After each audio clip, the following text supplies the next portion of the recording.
Today I'll be Canadian with the 2018 Honda Civic LX. When the VTEC kick in, bro, it does. Bonjour, hi. I borrowed this 2018 Honda Civic from one of our viewers. The Honda Civic arrived here in Canada in 1973 and it had a huge success. So huge that in 1997 it becomes the best selling car in Canada. Not truck, car. Ever since 1997, it's still the most selling car in Canada. And it's also Canadian. It's built in Ontario. Bang! This is the 10th generation that arrived in 2016. Back in 2018, the DX model, which is the base model, worth around $17,000. But this model is the LX model, which starts around $20,000. Back in 2019, the Canadian dollars collapsed, which make a huge inflation. In 2021, a brand new Honda Civic cost $25,000, which have a huge impact on depreciation. As a result, this one worth $17,000 for 86,000 kilometer car. What? Around 3 grand of depreciation for driving a car 4 years. Beginning the exterior of the Honda Civic, first thing I notice is I don't know what Honda have in mind, but it's definitely ugly.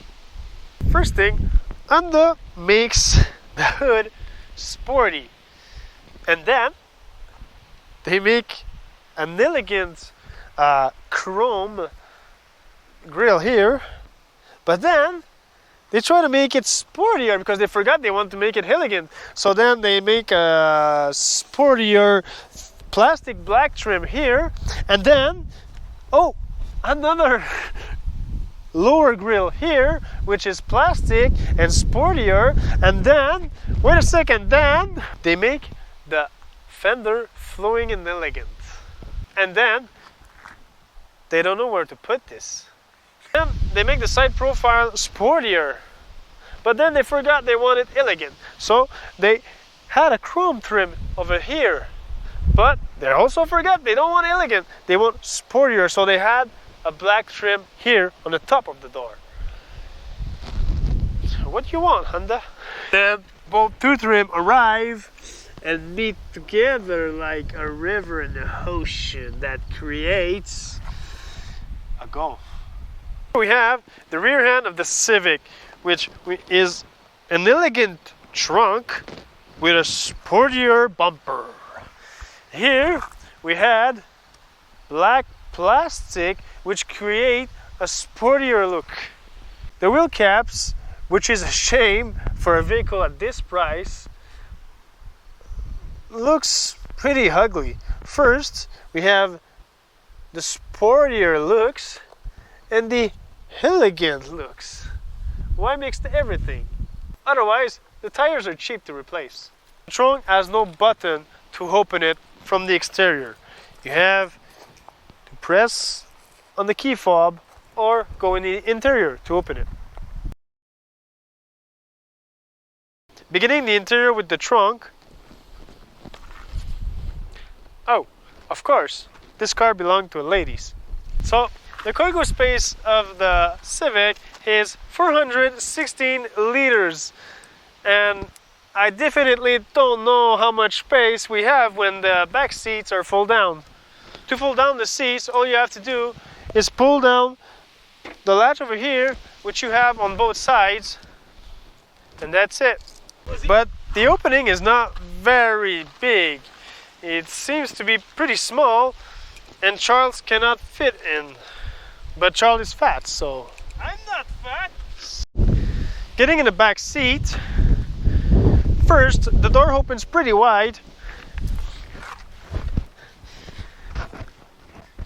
The seats are very comfortable, and I have enough space room here for my legs. The front seat is back up at its maximum position.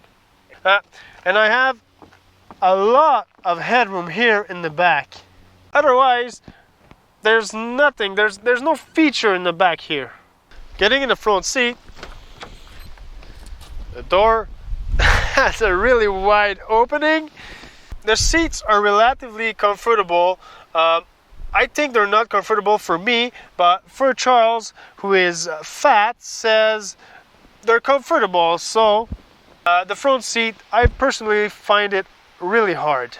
Otherwise, steering wheel is well placed, and I really love the touch feeling of the steering wheel. It's so damn good. General presentation is very nice. Talking about the infotainment, it is easy to use, but I found that there's a lag when you press different buttons. It tends to be slow. You can adjust your temp control by using this knob here, or you can go directly to the climate station here and adjust it by here and choose your mode over there. One thing we hate is that we can't adjust the temperature when your car is off. What we hate is that when you try to adjust the volume here and you hit some bump, it is kind of hard. Luckily, you can adjust your volume here on the steering wheel. You can almost control your infotainment system here by pressing that button, which is the information button, and you have access to pretty much everything.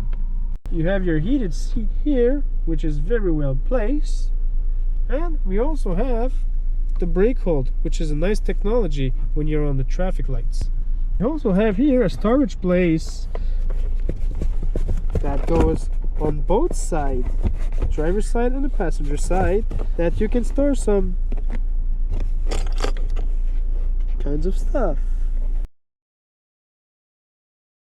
Under the hood of the Civic, we have a 4-cylinder engine, 2 liters, with a 158 horsepower and 138 foot-pounds of torque. This engine is matched to a CVT transmission, and people average 7 liters per 100 kilometers. The other engine available is a 1.5 liter 4-cylinder turbo, but it destroys Honda's reliability reputation. The 1.5 liter have tendency to have an oil consumption, and they don't warm up in the winter because the engine is too small. This car have disc brake on each corner and independent suspension on each corner too.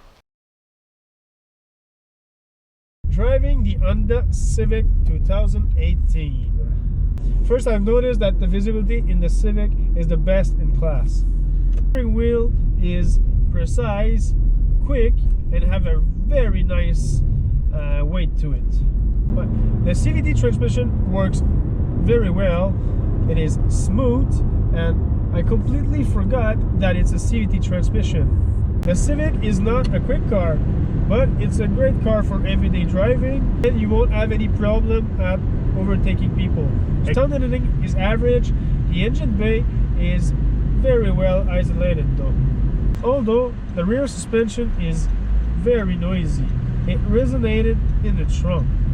Otherwise, the suspension is between sports and comfortable. You feel the bump, but it's not unpleasant. To conclude, the Civic is a pleasant car to drive, and that's why it's the best-selling car in Canada. To conclude, the Civic has built a hard and strong reputation through the time. It built its reputation by being reliable with the right engine, economical, and fun to drive. And that's why it's Canadian approved.